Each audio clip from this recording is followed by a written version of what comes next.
considerou a importância do formato dos olhos no design de personagem? Não só dos olhos, mas também do nariz e da boca? Isso pode acabar sendo sua arma pra driblar a síndrome do mesmo rosto, que vai salvar seus personagens de parecerem protagonistas de Sekai. Tudo igual. Oi, eu sou o Wayne e eu tenho preguiça de estudar a estrutura de rostos, então eu uso táticas baratas pra enganar todo mundo, incluindo eu mesmo, pra parecer que eu sei o que eu tô fazendo. E se você ficar nesse vídeo, você também vai aprender a ser um artista charlatão. Então vem comigo. Se os olhos são a janela da alma, o nariz, a sobrancelha e a boca são as cortinas, as persianas, sei lá. Pelo menos no character design é algo muito legal de se prestar atenção. Pode ser meio óbvio pra alguns, mas pra mim demorou muito pra cair a ficha. E se você não tá botando fé no que eu tô falando, tome! Ainda não bota fé? Então tome! Se você não entendeu, cuidado! Eu posso descaracterizar seu personagem favorito de desenhar grávido dele. E antes de tudo, eu acho justo dar uma explicada no que é a síndrome do mesmo rosto. Como o próprio nome supõe, é quando você não consegue criar rostos diferentes. E isso torna todos os seus personagens cópias um do outro, mudando o cabelo, cor do olho, coisa simples. Mas no fundo, sendo basicamente a mesma pessoa com uma cor de cabelo diferente. Basicamente, isso é uma combinação de problema de habilidade e problema de imaginação. Quem sabe talvez eu traga um vídeo mais aprofundado sobre isso futuramente. Se vocês quiserem, comenta. Então, pra me dar uma base melhor pra vocês, vamos começar falando de formatos. Eles estão em toda a lógica do design, mas nesse vídeo eu vou focar especificamente em rostos. A forma predominante no seu personagem cria a primeira impressão dele. É basicamente a lógica de, se for redondo é inofensivo, quadrado é estável, triângulo é biluteteia. E a gente vai dar uma aprofundada nisso. Se seu objetivo é, sei lá, quero que olhem pra ele e saibam que ele é inofensivo, ou seja, algo mais bonitinho. E o mais recomendado nesse caso é usar círculos e curvas. Formas arredondadas trazem mais leveza, mais suavidade por conta da falta de pontas. Em resumo, traz uma sensação de que é algo indefeso e não representa risco algum. Calma, eu juro que eu tenho um exemplo muito bom, eu só preciso explicar primeiro. Mas se não for o caso e você quiser representar algo mais perigoso, malicioso, mal intencionado, já é certeiro abusar do uso de triângulos e formas pontudas. Elas representam algo potencialmente perigoso. A gente pode ver essas formas em pessoas mais caóticas, que não costumam seguir regras e por conta disso são imprevisíveis de alguma forma. É meio óbvio, mas algo afiado sempre vai dar maior pressão de risco. Igual uma faca, ela pode estar parada ali, mas ela sempre vai ser um perigo potencial. O que é a impressão contrária de algo redondinho e bonitinho. E eu acho que o melhor exemplo que eu posso usar atualmente é a diferença entre a Powder e a Jinx. Você tá vendo as formas ali com o mapeamento? Apesar delas serem a mesma pessoa, com os mesmos traços e aparência, a forma com que os olhos são representados transforma totalmente a personalidade dela, com poucas coisas. E essas coisas são os formatos afiados da Jinx, que não existem na Powder, e os formatos arredondados da Powder, que não existem na Jinx. A gente pode enxergar esses formatos no cabelo, nas roupas, em basicamente tudo, mas novamente, o foco desse vídeo são nos olhos. Mas dá pra usar isso em tudo quanto é tipo de coisa. Além do formato mais arredondado nos olhos da Powder, dá pra ver que tem um pouquinho de linhas mais retas, no caso, mais quadradas, e os quadrados que dão impressão de estabilidade e maturidade.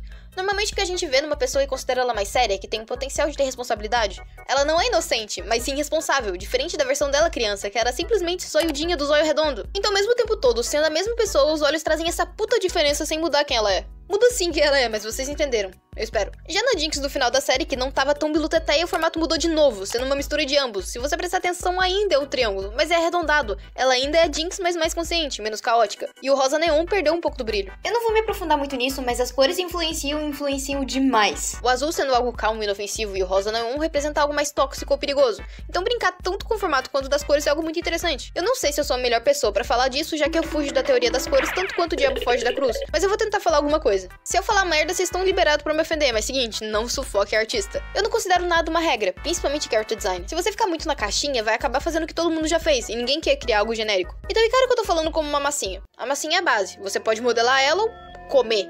Ignorar totalmente o aviso de produto tóxico na caixa e descobrir que na verdade ela é bem gostosa. E estranhamente você tá no show do meu mano Michael Jackson logo depois de comer a massinha.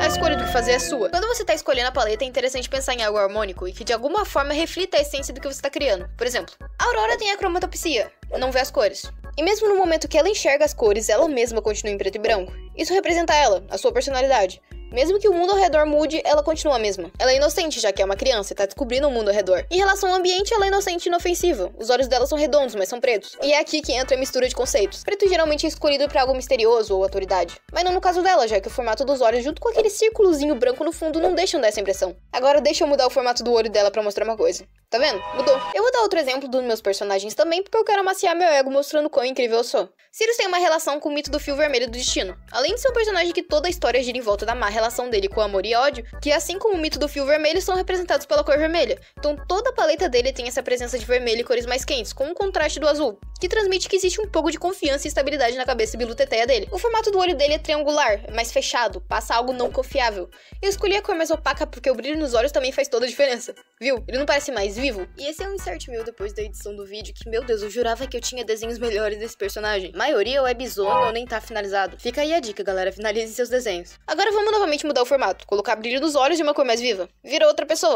Apesar do design não ter mudado completamente. Essa brincadeira com formatos e cores é o que vai trazer vida pro teu design. Todo personagem tem um pouquinho disso se ele for bem trabalhado. Eu vou mostrar aqui alguns designs que eu acho bons, e quem sabe eles não inspiram vocês. Esse aqui é o Dia, de Gashiakuta, não sei se eu pronunciei certo. Apesar do rostinho mais arredondado por ser uma criança, a gente pode ver os formatos pontudos nos olhos, nas sobrancelhas e no cabelo. Passa uma simples mensagem de que esse mano tá puto. Como ele é sempre desenhado assim, é fácil distinguir a personalidade dele. Ele sempre tá puto, o que é o exato mesmo sentimento que o Bakugou passa. Mas aí novamente vem a mistura de conceitos. Apesar de pontudo, o Dia tem uma parte arredondada no olho. Já o do Bakugou é quadrado, e isso diz muito sobre a idade dos dois, já que é um uma criança e o outro é um adolescente mais responsável. Novamente, formatos mais triangulares te deixam mais atentos, apesar desse ser mais suavizado. Ainda assim, deixa o sentimento de que tem algo errado com o olhar desse cara. E se estende também sobre as pontas dos olhos. Se eles são mais puxados pra cima, é algo mais caótico, mais vivo, mais agitado.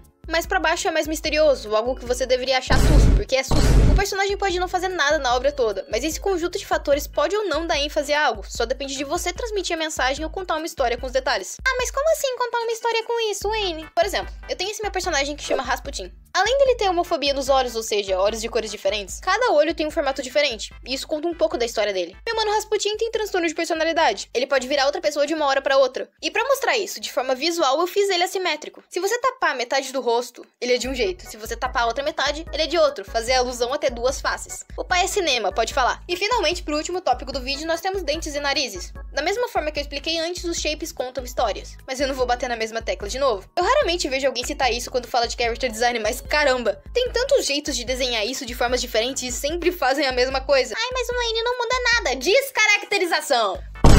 Pega o personagem seu, ou de alguma mídia, e tira todas as características únicas dele. Fica um NPC. Além disso, é muito bom pra você checar seus designs. Continua a mesma coisa de descaracterizado, coloca mais características únicas que tá faltando. Dentes pontudos, grandes, afiados, pequenos, quebrados, amarelados, de ouro, aparelho, etc. Isso dá uma puta personalidade. Fulano é desleixado e distraído, e eu mostro isso com a falta de um dos dentes dele. Cinema! Da mesma forma com narizes, você pode mostrar a origem de um personagem, de que país ele veio, deixar ele mais sério, mais confiante, mais único. Com um negocinho pequeno desses, você vai diferir seu personagem dos outros. A Paconuda, de Hunter x Hunter, por exemplo. Quando você pensa nela, a primeira coisa que vem na sua mente é o nariz. A Ine de Attack on Titan é a mesma coisa. Será que o design delas teria sido tão chamativo se não dessem ênfase nessa característica? Nem sempre um personagem não ter características marcantes é um erro. O Mob é um bom exemplo disso. Nada nele é marcante, e isso é marcante. O Saitama também é um bom exemplo disso. O design dele brinca muito com não ser marcante ou ser genérico. E a história dele é sobre resolver coisas absurdas e mesmo assim ninguém notar. Porque ele é esquecível e ninguém nota a presença dele. Mas isso vai depender muito do tipo de narrativa que você quer desenvolver. Como eu já disse antes, eu não gosto de considerar nada no character design como uma regra. E não deveria, já que a graça é tentar distorcer essas regras pra criar algo novo. Ninguém aguenta mais criar coisa genérica, então bota teu potencial pra jogo. Com certeza vai ser algo mega interessante, você vai se divertir fazendo. Enfim, eu sou o Wayne, quem sabe se vai ter próximo vídeo, então se inscreve aí.